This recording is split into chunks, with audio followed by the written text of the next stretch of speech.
Wassalatu wassalamu ala Rasulillah wa ala alihi wa sahbihi wa mawala. Amma ba'du, Bapak Ibu yang dirahmati Allah, alhamdulillah kita bisa duduk lagi sejenak melanjutkan perjuangan kita sebagai hamba Allah untuk menguatkan iman kita, yaitu dengan sholat, dan melanjutkan dengan majelis ilmu, khusus materinya juga akidah Imam Al-Humaid. Kita masuk ke pasal yang pertama. Beliau mengatakan as-sunnatu indana. Kemarin saya sudah jelaskan kata as-sunnah niku banyak maknanya, termasuk salah satu adalah akidah atau agama kita atau keyakinan kita. Jadi para ulama kalau menyusun kitab akidah niku namanya itu sebagian adalah usul sunnah atau syarh sunnah. Jadi sunnah di situ maknanya adalah agama atau keyakinan kita. Maka beliau mengatakan as-sunnatu indana, keyakinan kita yaitu yang pertama ayyumina ar-rajulu bil qadar. Seorang itu harus beriman kepada takdir, khairihi wa syarrihi, baik yang baik maupun yang buruk, khulwihi wa murrihi, baik yang manis maupun yang pahit, wa ayya'lama annama asabahu lam yakun liyukhti'ahu, dan meyakini kalau semua yang terjadi pada dirinya itu enggak akan luput, enggak akan keliru. Jadi cara niki hak kula nggih kula, dan nek memang tertulis untuk saya enggak akan geser untuk siapapun.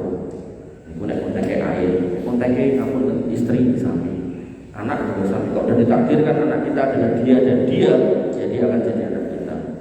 Wa anna ma ahtarahu lam yakun liyusibahu, dan apa yang tertulis dalam takdir tidak akan meleset darinya dan tidak akan menimpanya kalau memang enggak tertulis untuknya. Jadi yang tertulis untuk kita enggak akan meleset, dan yang tidak tertulis untuk kita enggak akan kena ke kita. Wa anna dzalika kullahu qada'un min Allah azza wa jalla, dan semua itu adalah qada dari Allah Subhanahu wa taala. Jadi ada qada dan qadar. Biasanya kita nyebutnya qada qadar. Nah, tapi secara urutan sebenarnya qadar dulu baru qada. Nah, apa itu qada dan qadar? Disebutkan oleh Syekh Utsaimin rahimahullah taala. Beliau menyebutkan bahwasannya yang namanya qada dan qadar itu adalah ketetapan Allah Subhanahu wa taala sebelum segala sesuatu itu diciptakan. Itu yang disebut dengan qadar. Jadi 50.000 tahun sebelum menciptakan manusia, Allah menciptakan pena. Pena itu disuruh menulis segala sesuatu. Itu namanya qadar. Nah, sedangkan qada itulah yang ditetapkan setiap hari, setiap bulan, setiap tahun yang terjadi. Jadi kesesuaian tulisan kemudian kejadian, tertulisnya itu namanya qadar, yang kejadian itu namanya qada. Betul. Nah, ketika disebut salah satu saja qada atau qadar maka maknanya sama. Tapi kalau disebut dua-duanya, maka qadar itu yang tertulis dulu, qada itu yang kejadian. Sama halnya dengan orang Islam dan orang iman, orang mukmin dan orang muslim dan mukmin. Niku nek disebut satu-satu, saya orang beriman, maka itu maknanya orang Islam. Tapi nek dibedakan, disebut dua kali orang Islam dan orang beriman, maka dalam penyebutan itu maknanya orang iman itu yang menetapi rukun iman, orang Islam itu yang menetapi rukun Islam. Nah, sehingga takdir atau qadar itu adalah perkara yang telah diketahui dan ditentukan oleh Allah Subhanahu wa taala, ditulis oleh kolam, dan ditulisnya 50.000 tahun sebelum segala sesuatu diciptakan. Sedangkan qada, apa yang telah Allah tetapkan pada hambanya berupa ada dan tidak ada, jadi dan tidak.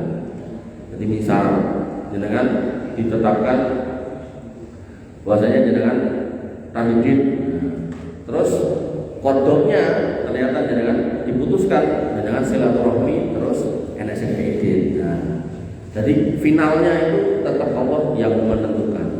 Nah, dalam bab ini ada 4 rukun. Nah, jadi ini kula susun manfaat mengimani qada baru rukunnya. Tapi karena waktunya mepet, maka saya bahas rukunnya dulu. Nanti waktunya cukup, kita bahas manfaatnya. Nah, ada 4 rukun atau 4 tingkatan dalam memahami qada dan qadar. Yang pertama al-ilmu. Al-ilmu ini maksudnya apa? Bahasanya Allah mengetahui dengan ilmunya yang azali mengenai apa yang terjadi, yang akan terjadi, dan apa yang tidak terjadi baik secara global maupun terperinci. Jadi semua yang kejadian di muka bumi ini, di seluruh alam semesta ini, Allah tahu, itu ilmu. Artinya Allah mesti tahu. Bahkan sampai nanti di satu ayat saya tidak hafal bunyinya, daun yang berguguran itu Allah pun juga tahu. Dan apa yang di dalam perut, di dalam rahim Allah juga tahu. Jadi rukun yang pertama dari iman kepada qada dan qadar atau takdir. Jadi Imam Humaid tadi mengatakan seorang muslim harus beriman pada qada dan qadar. Yang sudah ditetapkan tidak akan meleset, yang tidak ditetapkan tidak akan mengenai. Maka rukun yang pertama, kita harus meyakini kalau Allah itu tahu atas segala sesuatu, baik yang terjadi sama kita maupun orang lain, baik yang kelihatan maupun yang enggak, baik yang di atas bumi maupun yang di bawah tanah maupun yang di dalam air. Semuanya Allah tahu, sampai daun yang berguguran Allah tahu. Makanya harapannya nanti dengan kita mengimani qada dan qadar dan memahami rukun yang pertama ini, yaitu al-ilmu, kita menjadi orang-orang yang punya khasyah kepada Allah, takut bermaksiat sendirian. Kalau orang ngerti tapi Allah tahu. Makanya budak wanita yang diminta untuk menjual kambingnya, dia nggak mau. Kenapa? Karena dia mengatakan Allah tahu, Allah yang di langit tahu. Bapak Ibu yang dirahmati oleh Allah Subhanahu wa taala, maka Allah mengetahui semua yang terjadi pada makhluknya, baik tentang jumlahnya, rizkinya, ajalnya, amalnya, geraknya, diam mereka, serta mengetahui siapa di antara mereka yang nanti akan sengsara dan bahagia, baik dalam konteks di dunia maupun di akhirat. Jadi sebenarnya tulisan ini pun enten. Dalilin Allah disebutkan pada Quran surat Al-An'am ayat 59, wa indahu mafatihul ghaib la ya'lamuha illahu, dan kunci-kunci semua yang gaib ada pada Allah dan tidak ada yang mengetahui melainkan Allah sendiri. Wa ya'lamu ma fil barri wal bahri, Allah mengetahui apa yang ada di daratan dan di lautan. Wa ma tasqutu min waraqatin, nah ini yang tadi saya bilang. Dan apa yang jatuh dari daun Allah tahu. Illa ya'lamuha wa la habbatin fi dhulumatil ardi wa la ratbatin wa la yabisin illa fi kitabim mubin. Dan tidak ada sebutir biji pun dalam kegelapan bumi, dan tidak ada pun sesuatu yang basah atau yang kering yang tidak tertulis dalam kitab yang nyata. Jadi semua tertulis dalam kitab takdir yang ada di Lauhul Mahfuz. Tingkatan yang kedua setelah al-ilmu, menika al-kitabah. Kita meyakini semua yang Allah sudah tetapkan tertulis, ditulis komplit, tidak ada yang meleset. Itu yang kemudian disebut dengan rukun atau tingkatan kedua, yaitu al-kitabah. Di mana kitab itu adalah suatu kitab yang tidak meninggalkan sedikit pun di dalamnya semua yang terjadi, apa yang akan terjadi, dan segala yang telah terjadi sejak diciptakan sampai hari kiamat ditulis di dalam ummul kitab tersebut. Dalam sebuah hadis Nabi SAW bersabda, kata Allahu maqadiral khalaiq qabla an yakhluqas samawati wal ard bi 50 alfa sanah. Allah telah mencatat seluruh takdir manusia 50.000 tahun sebelum Allah menciptakan langit dan bumi. Jadi sebelum adanya langit dan bumi, 50.000 tahun sebelumnya Allah ciptakan pena. Kemudian pena itu disebutkan inna awwala ma khalaqallahu al-qalam. Yang pertama kali diciptakan oleh Allah adalah pena. Qala lahu, dan dikatakan kepada pena itu untuk tulisan. Qala, pena itu bertanya, ya Rabbi, wa madza aktub? Apa yang aku tulis wahai Rabbku? Qala, kata Nabi sallallahu alaihi wasallam, Allah Subhanahu wa taala, uktub maqadira kulli shay'in hatta taqum as-saah. Tulisan takdire mengko sing bakal tak ciptake. Ya menungso, ya kewan, ya bumi, ya langit, ya semua proses yang ada di dalamnya, termasuk jin, setan dan seterusnya, sampai nanti hari kiamat tulisan.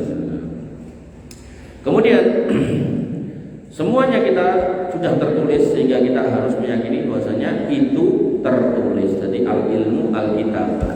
Yang ketiga, al-iradah dan al-masyiah. Bahwasanya yang terjadi di muka bumi apapun itu, baik itu yang baik maupun yang buruk, baik itu berupa kenikmatan atau sebuah musibah, maka itu mesti di atas iradah dan masyiah Allah. Allah mesti menginginkan dan Allah menghendaki. Jadi contoh misal kayak kita sama istri kita, Mas, pokoknya mie ayam, yo, kita belikan, ini kita kan nggak mau, nah, makanya yang makan dia tok gitu kan. Nah maka dalam konteks apapun yang terjadi di muka bumi ini, Allah menginginkan itu terjadi dan Allah menghendaki itu terjadi. Hatta kafirnya orang kafir, ya Allah meridhoi itu terjadi. Kenapa? Ya wis iki kesempatan urip ora sinau, pilihan dalan itu ya wis pilihan. Makanya kadang ada orang yang kemudian mengatakan, kenapa kok kita nggak ditakdirkan semuanya sholat, semuanya iman, semuanya baik gitu kan? Nah bukan itu yang Allah mau. Allah menginginkan dia keluar ayyukum ahsanu amalan. Allah menginginkan kita itu berjuang untuk mencari jalan yang benar dan di situ kita kemudian meneguhkan iman kita, bukan kemudian digiring dalam kondisi yang sama, boten berlomba-lomba wasari ila magfiratin min rabbikum wa jannatin arduha samawati wal ardu iddatil muttaqin gitu. Bapak Ibu yang dirahmati oleh Allah Subhanahu wa taala, di sini disebutkan bahwasanya seorang muslim harus mengimani bahwasanya semua yang terjadi di langit dan di bumi sesuai dengan keinginan dan kehendak Allah Subhanahu wa taala yang berputar di atas rahmat dan hikmahnya. Jadi apa yang terjadi itu pasti adalah rahmat Allah dan ada hikmahnya. Makanya ada orang yang kemudian mengatakan alhamdulillah Allah itu kejam mau ngasih tsunami ke Aceh gitu. Ya kayaknya kita pakai kacamata kesedihan ya kita sedih. Tapi sebenarnya di situ ada hikmah besar yang pernah saya sampaikan, ada ribuan ratusan ribu orang masuk surga yang insya Allah dalam hukumnya masuk dalam kategori mati syahid. Berarti gak akan kena siksa kubur, gak akan ditanya oleh malaikat di kubur, gak akan dihisab, gak akan ditimbang, gak akan bingung tersirot masuk surga langsung pintunya khusus, pintu orang-orang yang mati syahid. Artinya kan di situ ada hikmah. Sama halnya ketika kita misal punya putra dengan hamil, lalu keguguran, ya sedih iya. Tapi dalam dibalik kesedihan itu, Nabi menyatakan bahwasanya janin yang meninggal itu ari-arinya akan digunakan untuk narik wong tuane. Itu kan berarti sebuah rahmat di sana. Ada hikmah di balik itu. Nek ya terus ampun mungkin nek potong bikin mati wae boten itu salah. Jadi biarkan itu proses mengalir gitu, bukan kemudian proses yang dibuat dipotong di tengah jalan boten ya. Bapak Ibu yang dirahmati oleh Allah Subhanahu wa taala. Nah, dalilnya apa? Disebutkan sebelum dalil. Imam Syafi'i berkata tentang poin iradah dan masyiah Allah. Beliau mengatakan masyita kana wa in lam asya masitu in lam tasya lam takun. Apa yang kau kehendaki wahai Allah pasti terjadi, kendati aku tidak mengkehendaki. Sedangkan apa yang aku ingini, maka jika kau tidak menghendaki pastilah tidak akan terjadi. Makanya kadang kita angan-angan aku pengen duwe kae, ini orang kelakon. Kadang kita nggak angan-angan pengen ketemu iki malah ketemu gitu kan. Ketemu boleh utangan meneh gitu. Nah, maka hal seperti ini ya ini di luar kehendak kita, kehendak Allah Subhanahu wa taala. Nah, sedangkan apa yang berikutnya dikatakan oleh beliau rahimahullah, kemudian khalaqtal ibad ala ma'alimta fa fil ilmi yajri al fata wal musin. Telah engkau ciptakan hamba-hambamu sesuai dengan apa yang engkau ketahui, di dalam ilmu berlangsung kehidupan, baik di situ ada orang muda maupun orang tua. Makanya nanti ada orang yang masih kecil meninggal, ada yang sepuh banget gak meninggal, maka semua itu berjalan di atas rahmat dan hikmah dari Allah Subhanahu wa taala. Kemudian beliau rahimahullah mengatakan lagi ala za mananta wa hada khadalta wa hada a'anta wa lam tu'in. Kepada ini kau menganugerahkan dan ini kau terlantarkan. Ini engkau tolong dan ini engkau tidak tolong. Jadi Allah yang memilih siapa yang dikasih musibah, siapa yang dikasih kenikmatan, siapa yang dikasih enak, siapa yang dikasih sengsara, siapa yang dicari bom karo Israel, siapa yang dikasih geningan di bulan-bulan, siapa yang dikasih banjir, semua tanpa masyiatillah. Bapak Ibu yang dirahmati oleh Allah Subhanahu wa taala. Lalu syair Imam Syafi'i di akhirnya dikatakan faminhum sakiyun wa minhum sa'idun wa minhum qabihun wa minhum hasanun. Dan di antara manusia itu ada yang sakiyun, celaka hidupnya, dan ada yang nanti bahagia, ada juga yang kemudian disebutkan di sini wa minhum qabihun wa minhum hasanun, ada yang buruk dan ada yang kemudian baik. Makanya jangan mendapati orang-orang ada yang baik, ada yang buruk, yaitu tahta masyiatillah semuanya, berjalan di atas kehendak Allah Subhanahu wa taala. Dalilnya disebutkan pada Quran surat Al-Imran ayat 26 sampai 27, qulillah kulillahumma malikal mulki tu'til mulka man tasha' wa tanzi'ul mulka mimman tasha' wa tu'izzu man tasha' wa tudhillu man tasha' bi yadikal khair innaka 'ala kulli syai'in qadir. Katakanlah wahai Muhammad, wahai Rabb kami memiliki kekuasaan, kau berikan kekuasaan kepada kau yang siapa yang kau kehendaki, dan kau cabut kekuasaan dari siapa yang kau kehendaki, kau muliakan siapa yang kau kehendaki, kau hinakan siapa yang kau kehendaki. Di tangan engkau lah segala kebajikan dan sesungguhnya engkau maha kuasa atas segala sesuatu. Yang pertama wau nopo al ilmu, yang kedua al nek ngarep dhewe dengar sing belakang. Yang kedua al biasanya nyadar dengan al kitabah tertulis. Kemudian yang ketiga iradah wal masyiah, Allah menginginkan dan Allah menghendaki. Jadi takdir ini 3 tingkatan. Yang keempat, nah, sekarang yang keempat disebutkan yang keempat yaitu al-khalq, penciptaan. Nah, apa maksudnya? Maksudnya Allah adalah pencipta, khalik segala sesuatu yang tidak ada pencipta selainnya dan tidak ada Rabb selainnya, dan segala sesuatu selain Allah itu makhluk. Jadi semua yang terjadi, kok niku gunung meledos, nah itu Allah yang menciptakan. Nah, mulai tsunami laute niku Allah yang menciptakan. Nah, punten mulai ada orang yang mungkin cacat, tangane mboten enten, atau kakinya mboten enten, itu juga Allah yang menciptakan. Makanya kita nggak boleh menghina ciptaan Allah, gitu kan. Kadang kayak kekurangan yang malah tidak jadi kelebihan buat dia. Tangan tangan yang malah bisa memperdaya 15 wanita. Akhirnya gitu, mulut orang yang melihat itu jane yang mesake tapi akhirnya terus ngelak gitu. Bapak Ibu yang dirahmati oleh Allah Subhanahu wa taala, pertama al-ilmu, yang kedua al-kitabah, yang ketiga iradah wal masyiah, yang terakhir yaitu al-khalq, yaitu Allah yang menciptakan semua yang terjadi ini, dan kita imani seperti itu. Allah berfirman, lahu khaliqu kulli syai'in wa huwa ala kulli syai'in wakil. Quran surat Az-Zumar ayat 62, Allah menciptakan segala sesuatu dan dia memelihara segala sesuatu. Nanti dengan misal ningali apa National Geographic nopo tentang hewan-hewan di bawah laut, yang di laut dalam, yang peteng niku kewane niku medeni Pak. Untune niku kaya siung kabeh. Terus matanya niku gak cuma ten mriki, sosok enten sing terus fotone niku mentolo gede, terus enten kaya sumute ngoten, enten sentere barang. Jadi sampai ada yang membahasakan nama ikan setan karena rupanya welek dia. Tapi nggih itulah ciptaan Allah Subhanahu wa taala. Dan Allah punya hikmah di situ. Bapak Ibu yang dirahmati oleh Allah Subhanahu wa taala, itu 4 tahapan, 4 tingkatan, 4 rukun tentang takdir. Nah, kesimpulannya dari tingkatan-tingkatan ini, yang pertama yaitu iman kepada takdir mengharuskan kita beriman pada 4 hal, yang mana itu harus ada di dalam hati kita. Jadi dari mulai hati, yang namanya iman itu adalah tasdikun bil qalb, dimulai dari hati, wa qaulun bil lisan, diucapkan dengan mulut, kemudian wal amalun bil jawarih, dilakukan dengan perbuatan.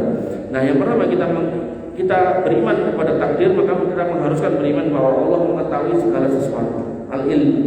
Jadi apapun yang dilakukan oleh siapapun, dimanapun, kapanpun, bagaimanapun, Allah tahu, mesti tahu. Makanya tadi di Karangturi saya katakan bahwasanya Allah itu punya janji, wa makar wallahu khairul makirin. Orang-orang kafir, orang-orang yang dolim, orang-orang yang fasik ketika memperdaya orang beriman, mereka bikin makar, Allah tahu. Makanya Allah janji, aku yo duwe makarku luwih jos. Makanya kita diminta untuk berjuang dulu, sambil berdoa, nanti nek mentok Allah yang menyelesaikan. Ya udah, ya Allah yang menyelesaikan. Menyenangkan nyaksikan sendiri toh bagaimana kemudian Amerika digulung dengan api seperti itu. Dan Allah masih memberikan belas kasihan nembe satu kota. Tapi kalau kemudian Allah menginginkan semuanya, ya Allah mungkin bisa jadi. Tapi kan mungkin juga yang diinginkan oleh Allah enggak semuanya. Makanya kita karena enggak tahu, itulah yang disebut di dalam takdir. Maka karena kita enggak tahu, ya kita melihat, maka kita meyakini yang terjadi itu Allah tahu. Dan kemudian yang kedua, beriman kepada takdir mengharuskan kita beriman meyakini bahwa Allah telah menuliskan semuanya. Dan pengetahuan Allah itu ternyata dituliskan di dalam kitab Lauhul Mahfuz yang tersimpan di sana, di umul kitab. Kemudian yang ketiga, beriman pada takdir mengharuskan meyakini bahwasanya Allah punya kehendak dan menetapkan irodahnya atas kejadian itu. Jadi apa yang terjadi, misal kebohongan, misal orang Palestina dibom, ya emang Allah berkehendak seperti itu. Nah, semua berputar pada rahmat dan hikmah dari Allah Subhanahu wa taala. Makanya Allah itu disebut sebagai Ahkamul Hakimin, seorang Rabb yang hakim yang maha bijaksana. Jadi ketika pun itu sifatnya kayak musibah di mata kita, kayak sakit, kayak sedikit, tapi sebenarnya di situ ada nilai kebaikan yang bisa didapatkan oleh orang-orang yang mau bersabar di dalamnya. Kemudian yang keempat, kita mengimani bahwasanya takdir harus meyakini segala sesuatu yang ada di langit dan di bumi, semua yang terjadi itu diciptakan oleh Allah Subhanahu wa taala. Baik itu yang baik maupun yang buruk, baik yang jahat maupun yang saleh. Bapak Ibu yang dirahmati oleh Allah Subhanahu wa taala. Nah, hikmah meyakini tentang takdir itu apa? Jadi aku nak iman tentang takdir itu apa, Mas? Nah, ini maju berarti. Nah, dia geser dia. Yang pertama, Bapak Ibu yang dirahmati oleh Allah Subhanahu wa taala, iman kita tidaklah sempurna melainkan dengan beriman kepada takdir. Paling iman dengan insyaallah pun sampai hafal loh tentang kisah hadis bagaimana Nabi SAW pernah bermajelis didatangi oleh seorang laki-laki yang putih bersih ganteng, pakaiannya enggak ada bekas safar, dan kemudian dia bertanya, ya Muhammad, mal Islam? Kemudian dijawab Nabi SAW, al Islamu antasada ilaha illallah wa anam, dan seterusnya, wa tahujjal bait man istata ila sabila. Kemudian dia bertanya lagi, wa mal iman? Kemudian Nabi mengatakan, al iman wa tu'minu billah wa malaikatihi wa kutubihi wa rusulihi wa tu'minu bil qadari khairihi wa syarrihi, dan seterusnya. Maka itulah rangkaian rukun iman. Nah, orang yang pengen imannya sempurna nanti berhadapan dengan Allah Subhanahu wa taala, diperhatikan, dipertimbangkan karena imannya yang utuh, maka di dalamnya harus beriman dengan takdir. Nah, yang kedua, beriman dengan takdir termasuk beriman pada rububiyah Allah, yaitu Allah yang berbuat. Tadi yang keempat yaitu Allah sebagai Al-Khaliq. Ketika Allah sebagai Al-Khaliq, maka Allah ini sebagai Rabb. Rabb itu berarti yang mencipta. Semua perbuatan Tuhan hanya bisa dilakukan oleh Allah. Allah menciptakan langit, bumi, kemudian laut, manusia, bulan, bintang, semua yang bisa hanya Allah. Kemudian hikmah yang ketiga, dengan beriman kepada takdir seorang akan mengembalikan urusannya kepada Allah. Kalau dapat yang baik dia bersyukur, kalau dapat yang jelek dia bersabar. Kalau dapat yang baik dia bersyukur dan tidak sombong. Makanya Allah mengatakan dalam dua kalimat, likaila tahsau ala ma fatakum wa la tafrahu bima atakum. Jadi apa yang kamu usahakan kok kamu nggak dapat, jangan putus asa karena sudah ditakdirkan nek kamu nggak berhasil. Apa yang kamu kerjakan kok berhasil, sukses, jangan sombong karena memang sudah ditakdirkan takdirmu berhasil. Makanya jangan kayak Korun, ketika dia mendapatkan kekayaan yang sedemikian banyak disuruh sedekah, dia mengatakan uti tubuh min ilmi indi. Aku koyo ngene mergo aku pinter, gelar dawa, sekolah akeh, ngoten. Sak pinter-pintere wong ya semua itu sudah dikehendaki oleh Allah untuk pinter.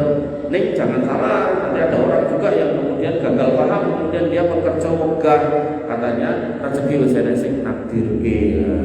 Jadi kalimat keduanya benar tapi prakteknya salah.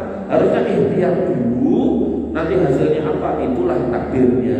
Jangan kemudian dipasrahin. Nanti ada orang maling ditangkap, apa kowe maling? Takdirmu maling. Nah, apa kowe ra salat? Terus ngomong nek takdirmu salat, kan enak gitu. Nah, maka kadang ada orang yang enggak paham kemudian langsung melakukan seperti itu. Yang keempat, manusia tahu keterbatasan dirinya, maka dia tidak boleh sombong dan bangga atas apa yang dia dapatkan. Yang kelima, kita akan menghadapi musibah, maka dengan itu kita harus bersabar atas ujian karena Allah yang menginginkan itu terjadi. Yang keenam, ketika mendapatkan nikmat, maka kita harus sandarkan semuanya kepada Allah Subhanahu wa taala sebagai pemberi nikmat. Yang ketujuh, setiap orang akan tahu bahwa segala kejadian yang menimpanya pasti akan ada hikmah terbaik di balik ujian tersebut. Niku 7 hal yang menjadi manfaat dari beriman kepada takdir. Terakhir, saya tutup dengan adanya penyimpangan dua kelompok besar dalam kaum muslimin ini, yang dia menyimpang dari akidah ini, yaitu Qadariyah dan Jabariyah. Qadariyah mengatakan manusia itu sudah ditakdirkan segala sesuatu sehingga enggak perlu ikhtiar. Wis pasrah wae, mirip sing akeh, lagi cebloke duit saka langit. Nek cebloke sak karung nek dulu lah iki tugel to ngene niku. Makanya nggak seperti itu cara memahaminya. Jabariyah sebaliknya, dia berpendapat bahwasanya manusia itu punya kuasa untuk menentukan apa yang terjadi pada dirinya, sehingga dia harus bekerja maksimal total dan orang gagas soal takdir. Inilah orang-orang yang taksir wal hulu. Orang yang taksir itu kurang ekstrem kiri, hulu itu ekstrem kanan. Yang satu mengimani semuanya ditakdirkan sehingga nggak perlu ikhtiar yang salah. Yang kedua mengimani kalau kita itu harus usaha maksimal, orang usah gagas takdir, ini salah. Yang tengah adalah orang yang meyakini bahwasanya semua itu sudah ditakdirkan oleh Allah Subhanahu wa taala, terbingkai dalam al-ilmu, al-kitabah, iradah wal masyiah. Kemudian yang keempat al-khalq, penciptaan. Maka kita mengimani apa yang terjadi sama kita sudah tertulis, Allah tahu, Allah kehendaki, Allah inginkan, dan Allah wujudkan seperti itu. Maka kalau sesuai dengan pengarah kita, kita puji Allah dengan bersyukur. Ketika tidak sesuai dengan kita, maka kita sabari dan sebagai seorang muslim, karena kita nggak tahu takdir kita apa, maka kita harus berjuang untuk menuju yang terbaik. Makanya seorang sahabat pernah bertanya kepada Nabi SAW, ya Rasul, kalau semuanya sudah ditakdirkan, apa enggak kita mendingan menang baik, menang mawon, mendel mawon? Kata Nabi, beramallah agar kamu dimudahkan atas apa yang ditakdirkan kepadamu. Artinya kita nggak tahu takdir kita apa, maka berusahalah untuk kesana. Sehingga nanti ada orang yang ditakdirkan berjihad malah yang belum merokok, ada orang yang ditakdirkan ahli maksiat malah yang belum surga. Benang merahnya adalah soal urusan hati, ngamal ning riya, nggak ada gunanya, bisa mengantarkan ke neraka.